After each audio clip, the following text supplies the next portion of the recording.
Okay, in today's lesson, we're going to look at simplifying and verifying trigonometric expressions. Before we do that, we need to review some of our fundamental trigonometric identities.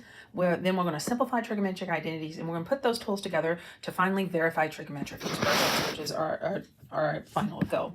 So recall our reciprocal identities. 1 over cosecant of x is equal to sine of x. 1 over secant of x is cosine of x. 1 over tangent of x, cotangent of x is tangent of x. 1 over sine is equal to cosecant. 1 over cosine is equivalent to secant, and 1 over tangent is the same as cotangent x. Then we have our quotient identities, our fractions. Sine over cosine is equal to tangent of x.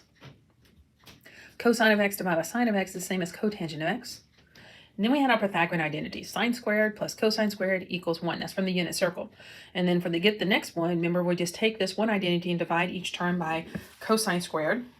Each side by cosine squared, and then we end up with tangent squared plus 1 or 1 plus tangent squared, because addition doesn't matter the order that you write, and that is equal to secant squared x. So 1 plus tangent squared x equals secant squared x. Or I could take this Pythagorean identity, sine squared x plus cosine squared, divide each side by sine squared, and that gives us 1 plus cotangent squared is equal to cosecant squared.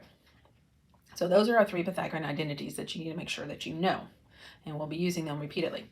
We also learned in Unit 1 are even and odd identities. Cosine and secant are even identities. And remember, even identity says if you take the cosine of negative x, you get cosine x as your answer. So secant of negative x is also secant of x. The other 4 trig functions are odd identities, which means I would get negative sine of x when I take sine of negative x, negative cosecant of x, negative tangent of x, and negative cotangent of x when I take the trig function, an odd trig function, to negative x. You will often also need to use your cofunction identities at times, or your sum and difference formulas to help you simplify as well. So all the formulas that we've learned can be in play as we go through this. So let's start by simplifying. I kind of broke these down to algebraic techniques that are very common, that you'll see quite a bit, but by no extent of my imagination do I cover every possibility. These are just the most common ones that show up. So first one, we're going to write the trigonometric expression as an algebraic expression. So kind of communicated this to algebra. So looking at this, I'm going to let my trig function tangent of x be u. And so if I rewrite this, I get 4u squared plus u minus 3. So it's just a quadratic. And we know how to factor quadratics. So we know that this will factor to 4u, minus 3 times u plus 1. But I cannot leave it in u because my original problem had tangent. So if you do use this u substitution, you got to go back and put in the original trig function. So my final factorized form of this equation is 4 tangent theta minus 3 times tangent theta plus 1. My theta looks like a u there, so it should be a theta. Now what I want you to do is see if you can factor the expression secant squared theta minus 1. Okay, this is the difference of squares, so it factors to secant theta minus 1 times secant theta plus 1. And you're done. Not a lot of work in that one. You just have to recognize your algebraic factoring. Often, though, not everything's going to be in terms of one trig function. So usually it's going to be a mixture of trig functions. And so you're going to have to rewrite it and do some substitution to get the trig functions that you need. For example, anytime that you see a trig function that is squared, what I want you to think about is one of those 3 Pythagorean identities. They all involve trig function squared and 1. So if you see a trig function plus or minus 1 or just a trig function squared, think this. And we can recall from earlier page that cosecant squared x is equal to 1 plus tangent squared x. So I'm going to replace this cosecant x with 1 plus cotangent squared x. And then I'm going to combine my like terms of the negative 3 and the 1 to get a negative 2. And now this is just like example 1, and I can replace my cotangent x with u. So this is just a polynomial, a quadratic u squared minus u minus 2, which we know to factor to u minus 1 times u plus, u minus 2 times u plus 1. Putting our trig function back in, my actually factorization of the original problem is cotangent x minus 2 times cotangent x plus 1. If you don't like doing the u substitution, you can skip that and go straight down to just factoring with the trig function. So it's just, if it's hard for you to see the algebraic expressions without the u's, you can use the u substitution. If it's not, you can skip it. So let's see how you did on this one. Okay, so I see secant squared, so I'm going to think of my Pythagorean identity that involves secant squared. And we know that 1 plus tangent squared equals secant squared. So I'm going to replace the secant squared with 1 plus tangent squared. Combine my like terms, I end up with tangent squared x plus tangent x because the ones cancel each other out. So this one I'm going to factor by taking out my greatest common factor, which is tangent of x. And that leaves me with tangent of x plus 1, and that would be my complete factorization. Sometimes you want to start with factoring out your greatest common factor. So I notice in these two terms, sine of x is in common. So what I want to do first is factor my sine of x, my greatest common factor out, which is sine of x. And that leaves us cosine squared x minus 1. Now this has a trig function squared and a 1, so I'm going to think about my Pythagorean identities. Okay, but this time it's not a direct Pythagorean substitution. It's not one of my Pythagorean identities, because the only one I have that has cosine in it, cosine squared, is sine squared plus cosine squared equals 1. So I don't have exactly what I need, but I can do some algebra with that Pythagorean identity to get it so that one side looks like cosine squared minus 1. So I'm going to do that by subtracting 1 from each side of the equation. And that leaves me cosine squared x minus 1. Then when I subtract sine squared from each side, and then I get cosine squared minus 1 is equal to sine squared of x. We're going to call this our think bubble. And anytime that you have to rewrite a trig function, if you're not doing substitution with the exact Pythagorean identity, the exact identity, I need to see the think bubble in your work. Okay, even though you'll get to doing these quite often, you might not even start memorizing it, I still need to see the think bubble as part of your work on showing your work on this. So now that I've figured out that cosine squared x minus 1 is equal to negative sine squared x, I'm going to go back to my original problem and replace that, what's in parentheses, with negative sine squared of x. And then this will simplify down to just negative sine cubed of x. So let's see if you can simplify this next problem. So again, I'm going to start by taking out my greatest common factor. And I have sine squared x minus 1, which I think Pythagorean identity, but not quite exactly. So I'm going to go over to my think bubble and have sine squared x plus cosine squared x equals 1. This time I want one side, the left-hand side, to be equal to sine squared minus 1. So I'm going to subtract this 1 from each side and subtract the cosine from each side. And so now that I've done the think bubble, and yeah, put it in a pretty bubble, I'm going to replace the sine squared x minus 1 with negative cosine squared. And then I'm going to say, well, I can't really do anything right now. If I just multiply this together, it's only going to give me negative secant x cosecant squared x. But then I remember my reciprocal identities. And secant is equal to 1 over cosine. And then I can cancel out my cosines. And I'm left with just negative cosine x as my answer. So that one kind of neat that it simplified down so much. Another common technique, and this will show up in a couple of different methods or ways, is to create binomial denominators. I'm going to show one method that shows up here, and then I'll show another one when we're doing a verify problem. So basically, we want to find common denominators in these two fractions. So we want to start by adding our fractions together. So always simplify down to get one term. So I'm going to multiply each side, the top and bottom of the first fraction by sine of x to get my common denominator of 1 plus cosine of x times sine of x. And I'm going to multiply the top and bottom of my second fraction by 1 plus cosine of x to get my common denominator, again, a sine x times 1 plus cosine of x. So doing the math, multiplying that together, I get sine squared x plus cosine squared x is equal to sine of x times by quantity 1 plus cosine of x. Now, you see the sine squared of x and cosine squared of x, and you might think, okay, well, sine squared of x and cosine squared of x is 1. But that's not exactly the formula. The formula for the Pythagorean identity is sine squared of x plus cosine squared of x. So I do need to see one more step of putting that together. So I'm going to put those together, rewrite my terms. So I have sine squared x plus cosine squared x plus cosine. And the only reason I did that is so I would see sine squared plus cosine squared. And we know everywhere we see sine squared plus cosine squared, it is 1. That's Pythagorean identity. I don't need a think bubble because that is a direct substitution of the formula. And then I can cancel out those factors on the top, and I'm left with 1 over sine of x, which we know from our reciprocal identity is simply cosecant squared. Cosecant of x, sorry, not squared, cosecant of x. Okay, you try the next one. So we'll start the same way by getting common denominators. So I'm going to multiply the first fraction by cosine of x and the second fraction by 1 minus sine of x to get a common denominator of cosine x times 1 minus sine of x. Doing the distributive property to get rid of the parentheses on the numerator, I get cosine squared x minus sine of x plus cosine squared x. Again, that is almost the Pythagorean identity because I have a sine squared and cosine squared x. So I'm just going to write it together, rearrange my terms. Now I'm going to use my Pythagorean identity, replace sine squared x plus cosine squared x with 1. Notice I only do one thing at a step. Now that I can simplify that down, and I'm left with 1 over cosine of x, and 1 over cosine of x is secant of x. It is crucial that when you're simplifying and verifying that you show every step One step at a time. Don't try skipping things and doing too much in your head. You need to show your work. Now we know how to simplify these down. We're actually going to look at our main point of this lesson. That's verifying trigonometric expressions. And what you're going to do for verifying is going to be very similar to the problems that we just did. But the difference is you're going to have an equation, a complex equation equal to a simple equation, something equal to another. And your goal is to make one side of the equation look like the other side using what we just learned. So for example, I could do a verified problem for number 4 by just saying that complex fractions is equal to cosecant squared x. That's what the verified problem would look like.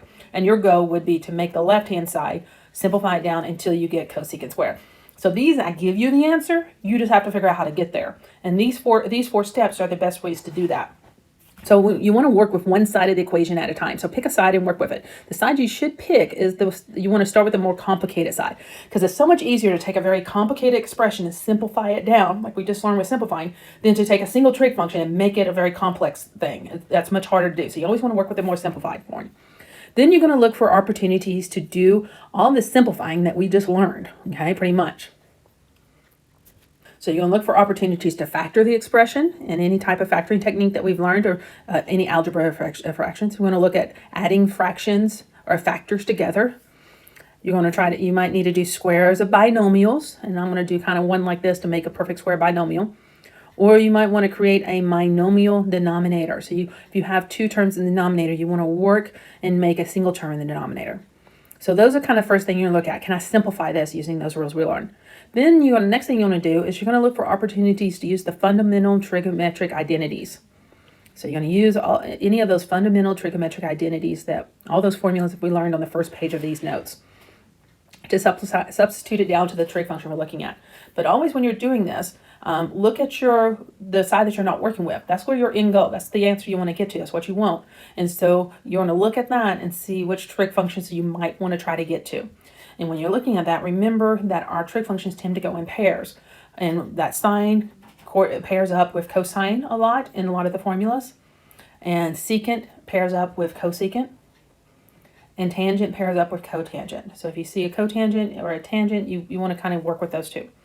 Now, if these two techniques work, or if you do not work, or if you're stuck and you're not sure what to do, the fallback technique that will always work in this, but it sometimes takes a lot longer, is you want to turn everything into terms of sine and cosine. Every trig function be written as sine or cosine, and then just do algebra. Simplify it down until you get the result that you want.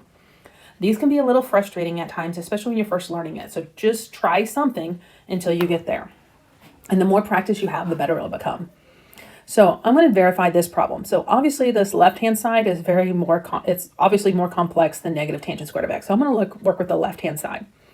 And I see tangent squared and a 1. So I see a trig function squared and a 1. So anytime you see that, what you need to always think in your head is your Pythagorean identities. And so I'm going back to my Pythagorean identities. And I have one. I have 1 plus tangent squared is equal to secant squared. So I can replace this tangent squared x plus 1 with secant squared x. Then I also remember the Pythagorean identity, sine squared plus cosine squared equals 1. So if I do a little rewriting this think bubble over here, I can get cosine squared minus 1 is equal to negative sine squared of x. So I'm going to replace my first parentheses with secant squared x, and my second parentheses I'm going to replace with negative sine squared x. So I already did something really good. I got the negative sign I need in my answer, and I've gotten rid of the addition and subtraction symbols. So we're working out pretty good here. Then I'm going to recall that, so I got one term, which I won't. But now I remember that secant squared is the same as 1 over cosine squared. So I'm going to use my reciprocal identity and replace this secant squared with 1 over cosine squared. And then multiplying across, I get negative sine squared x over cosine squared x. And then my quotient identity, sine over cosine, is tangent. So this becomes negative tangent squared x. And I've gotten my result. You do have to write this last step. Negative tangent squared x equals negative tangent squared x. That tells me, hey, end of proof. I finished this. I verified it. So you want to go all the way till you get your side to look exactly like the other side. All right, for the next problem, I want you to pause the video and try working this. I didn't put it as an embedded question because I've given you the answer. So it's the work that matters. But I want you to try to work it out on your own. Now, to figure out which is more complex, usually addition is more complex than multiplication because you have to work with fractions and common denominators and stuff. So I'm going to work with the left-hand side. The addition is usually considered more complex. So first thing I see is, okay, I need to get rid of addition. So I'm going to try to write each of these terms as a fraction. I'm going to choose my quotient identity. So I'm going to rewrite tangent as sine of x over cosine of x. And I'm going to write my cotangent as cosine of x over sine of x. Now, this is not the only way to work this. There's other techniques, but this is the way I chose to do it. And now I'm going to get my common denominators. So I'm going to multiply, my common denominator is going to be cosine x times sine of x. And so for the first fraction, my denominator changed by sine of x, so I need to multiply sine by sine of x. That gives me sine squared of x. In my second fraction, I get cosine squared x. Sine squared plus cosine squared, Pythagorean identity, is equal to 1. So now I have a multiplication and one fraction, which is great. Now I'm going to use my reciprocal identities. I recall that 1 over cosine of x is equal to secant of x, and 1 over sine of x is equal to cosecant of x. So I've gotten down to secant of x times cosine of x, and that is my end goal. That's what I was trying to get to. So I then just put equal to secant x, cosecant of x, and I have verified this problem. For our last problem, I chose this one because you can actually work this either way. The addition on the left-hand side is complex, and the fraction on the right-hand side is complex because you have a two-term denominator, binomial, on the denominator. I'm going to choose to work with the right-hand side only because I want to show you a technique that we haven't covered yet in this lesson. But if you want to pause and try working from the left-hand side, it comes out as well. So I'm choosing the right-hand side because I'm going to show you this one technique.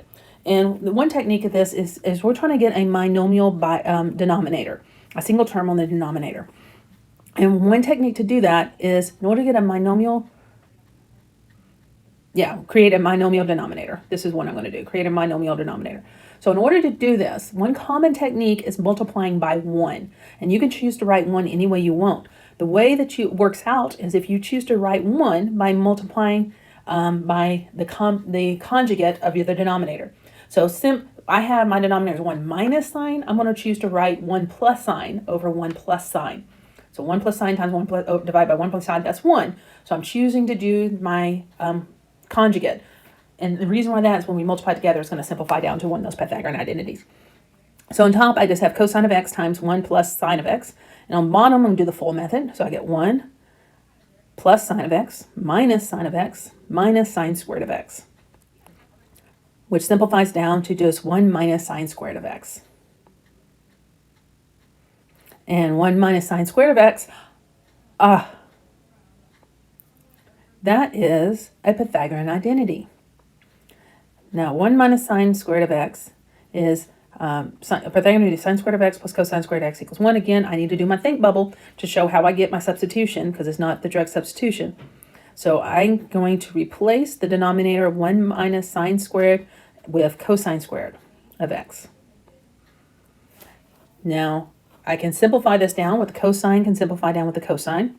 And that leaves me with 1 plus sine divided by cosine. Now, so far so good because I wanted two terms and I wanted a plus sign in between. I got a plus sign in between. So now I'm going to break up my fraction because the goal I'm looking for, the right-hand side that I'm looking for, has two separate terms. So I'm going to break this up. Oh, and then this is the reason why it says a binomial denominator. Multiplying by that 1 written as a conjugate gives you the binomial denominator. And so I'm going to rewrite this because notice I'm trying to get two terms with a plus sign in between. So I'll break this up to 1 divided by cosine of x plus sine over cosine.